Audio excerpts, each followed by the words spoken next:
Right, there we go. All right, hello everyone in the room and on Zoom. First section, embargoed until it's finished, and then we'll move into a section for dailies and Sundays. So Kirsty Edwards from Sky Sports, would you like to start off? Hi Brendan, if we could start with your views, any changes from the squad that you had against Norwich? Wesley Fofana should be back and fit, as should Danny Ward had a wee bit of an issue, but he should be fine. But apart from that, it'd be the same squad. Moving around the place, there was a few more smiles around when you get that win. Yeah, always. But we played well, in particular the second half. I think the tempo and the rhythm of the game and the speed of our game was much better second half, and we ended up playing really well. So winning always can make people happy and gives confidence. And now the guys did really well second half.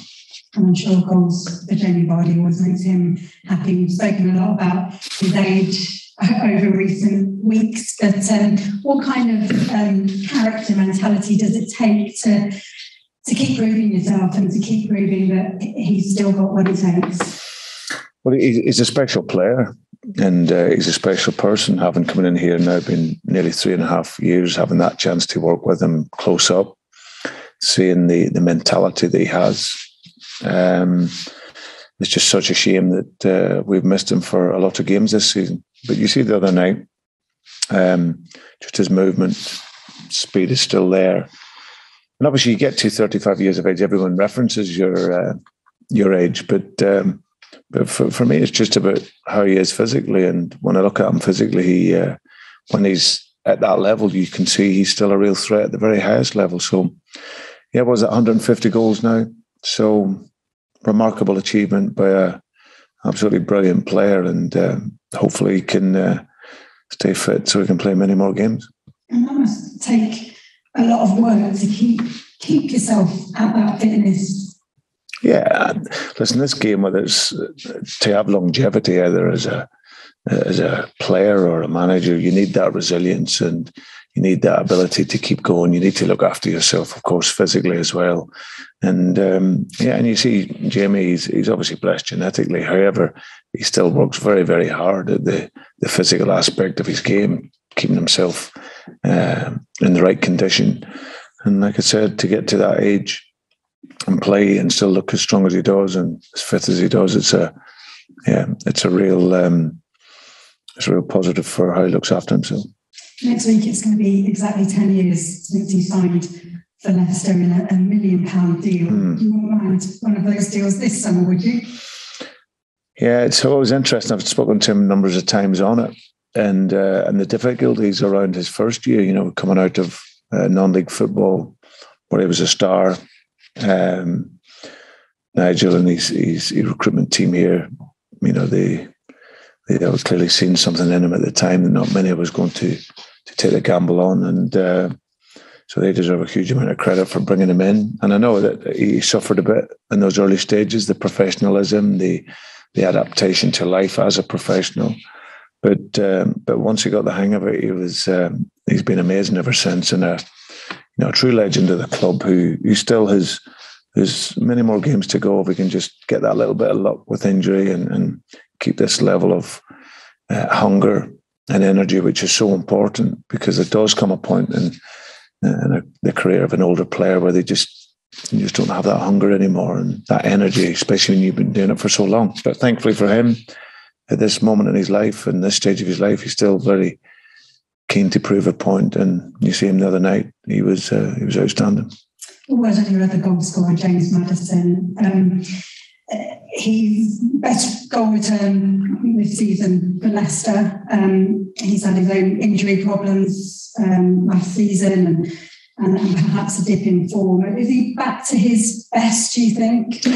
Yeah, I just think he's been our most efficient player all season, James. If you look at, I think he's got 15 goals, 9 assists. I seen some highlights of the game last night when they were talking about Kevin De Bruyne scoring 18 goals as a midfield player, and with all due respect, he's playing a top team.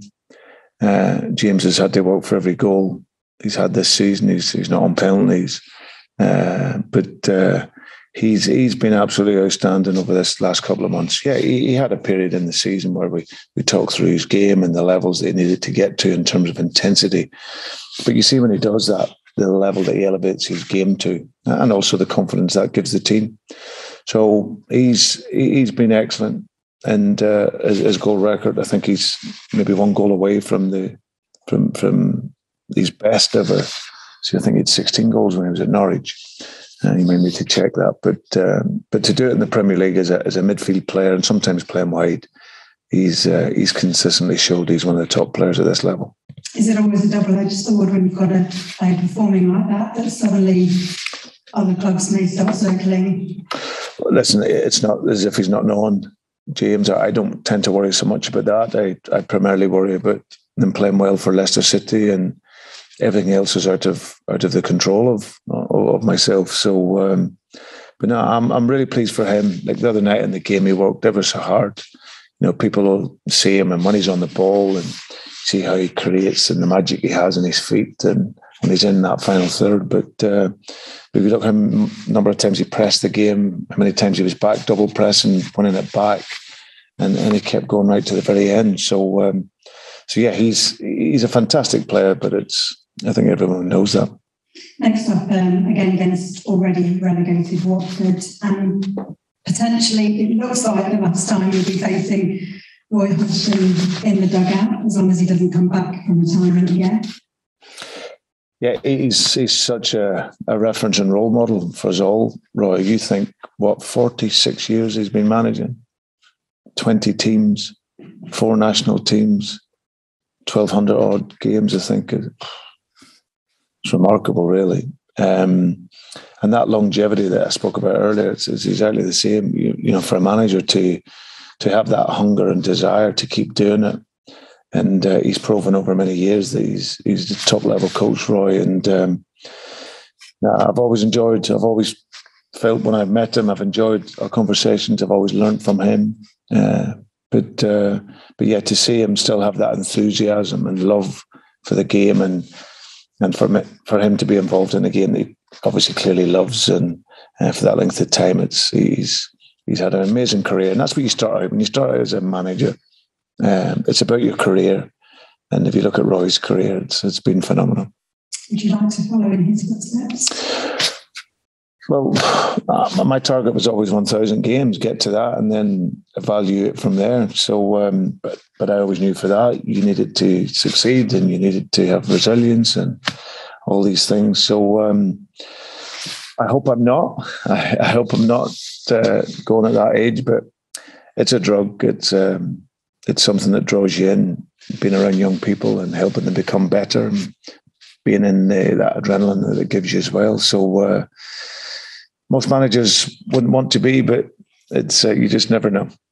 Best. Cheers, thank you. Very nice.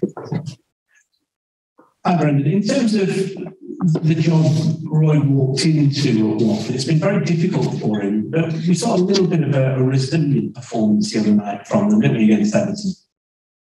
Yeah, listen, Watford's a team that it's the results. One of the teams I'll always look for. I've been a former manager there, and and obviously it's always disappointing when one of your former teams goes down, because it's a brilliant club, great supporters. I've actually felt for the supporters and the players over these last few years. You know, sometimes you're up and then back down again. But as a football club, it's obviously been a hard season for them this season.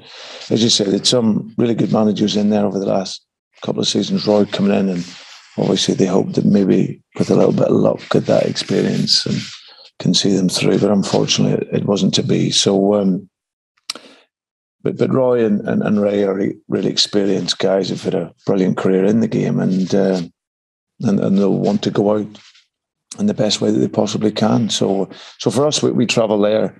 We want to bring our game that we did in the second half to the fixture, and if we can do that, hopefully we can have a good day. But no matter what team you're playing against, no matter what the situation, there's always moments in the game that's going to be tough for you.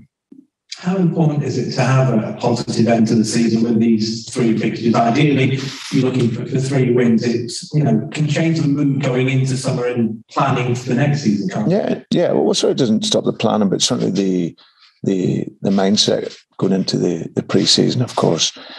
I've always said we never wanted to finish with a whimper, no matter what the situation was that we were in. I'm used to being and having things to play for at this stage of the season. That means you really want to be finishing strong. And of course, this year we haven't. However, we really want to put a marker down for next season, and that's the same idea going into this next game. Played well in the last game, in particular second half. Got the result, got the performance, and now we want to continue with that and do everything we can to get another 3 points. And just finally, going back on the point Kirsty just made about Jamie, how tricky is it going to be next season to manage his workload? As you said, he's 35 now, he's not 22. Is it a tricky sort of balancing out, making sure you get the most out of him and the most games out of him, but avoid those niggling injuries that can happen? Well, sometimes that's, you're not God, so it's sometimes luck that goes against you in that way and goes against the player. But certainly you have to manage it. He's at a different stage of his career. The timeline of a player, if you think when he turned professional at 16 and then some are going on to 35 plus.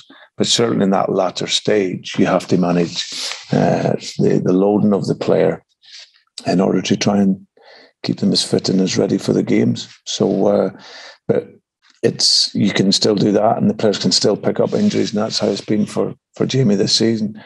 But of course, when we do have him, he's still shown that he's a real asset for us, and hopefully we can have a good pre-season, and then we see how to manage that for next season. Brilliant. Best of luck. Pleasure. Thank you. That's a good time. Hi, Brendan. Hi, on. You spoke about expectations around Jamie Vardy on Wednesday, and you spoke about him today a lot as well. And I know he's only got a year left on his deal, but I can imagine he is one of those players that, as a manager of a football club, you love having around the standards that he brings on off the pitch and that kind of character that he is around the dressing room. Yeah, I think you've seen I've done it in my time here, but with players that maybe haven't been playing so much, but their influence around is important. Wes Morgan was colossal for this club, and certainly in my time here, he was a great reference. And by the time he finished, he wasn't playing so much, but he was still a really positive influence, as was Christian Fuchs. He was absolutely amazing character to have around. Came in, made his contribution to the team, but really set a standard every day in terms of training and mentality. So that type of player around, if they want to play that role, of course, is always important. Jamie, where he's at now, still his legs are strong. He's running fast, like you see the other night, and he still has the hunger. And then you just have to assess it as you go along, really. So. But yeah, I obviously love having him around. He's a great guy. I speak to him on many different levels about a lot of things other than football. And I really enjoy that mentality being in the club. As I've said, he's got one year left on his deal and going to be 36 next year. Is there discussions that are maybe happening now or planning to be having around that contract, or is it not something that the club has necessarily got to yet?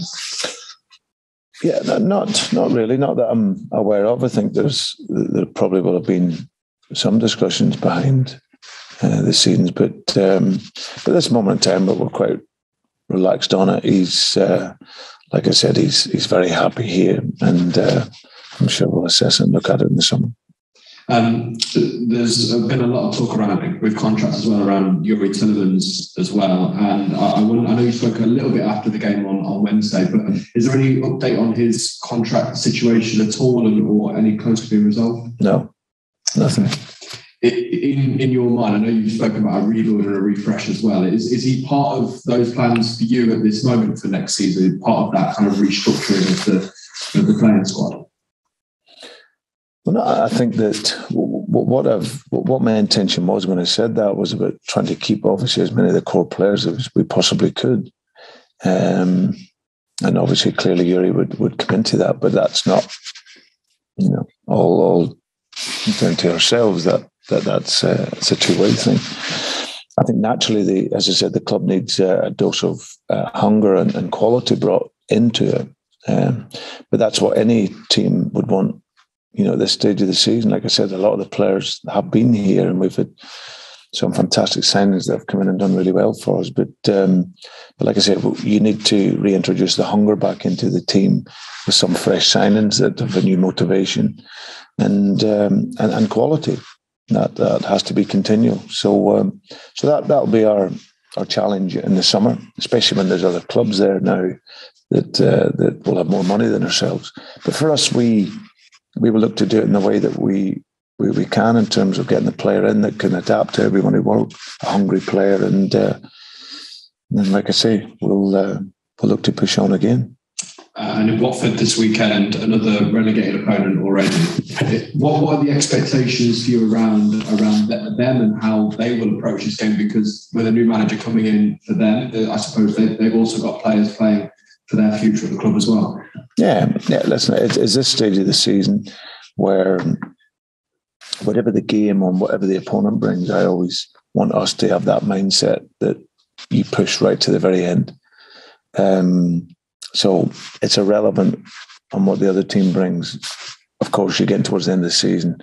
Players, like you say, they're playing for the future, or they're playing for their home supporters. So they'll want to go out at Vicarage Road positive.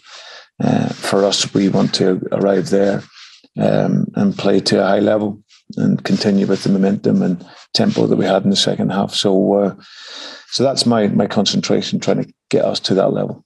And finally, Brendan, I know you brought in Papi Mendy at half-time to play in front of that back four, and you spoke to me after the game about how that helps push those two players in front of him into number 8. Is that something that we might see for the rest of the season? Does it work specifically well against sides who play like Norwich or sides that play like Watford? What was your tactical thinking, I suppose, ahead of this game? Is that something that we might see implemented? Well, I'm pretty sure you were watching the other games before that, and we were playing the same system. We only changed it for the second half against Roma, where we put more bodies up and in around, and to control their two centre forwards, we played with the back three. But in the main, over these last numbers of months, we've been playing with that structure. So yeah, and you see when we play it to the level that we did in the second half, with that intent and that intensity and that pressure and that counter press, then we're a very effective team. So yeah, we'll see what this game brings. We'll do our final preparations for Watford later and design the plan. And the plan is then always to go out and win and be offensive and give everything into the game. Thank you very much. Pleasure. On Sunday. Thank you. Right, cheers, guys. We'll wrap the broadcast section up there and move into the embargoed section.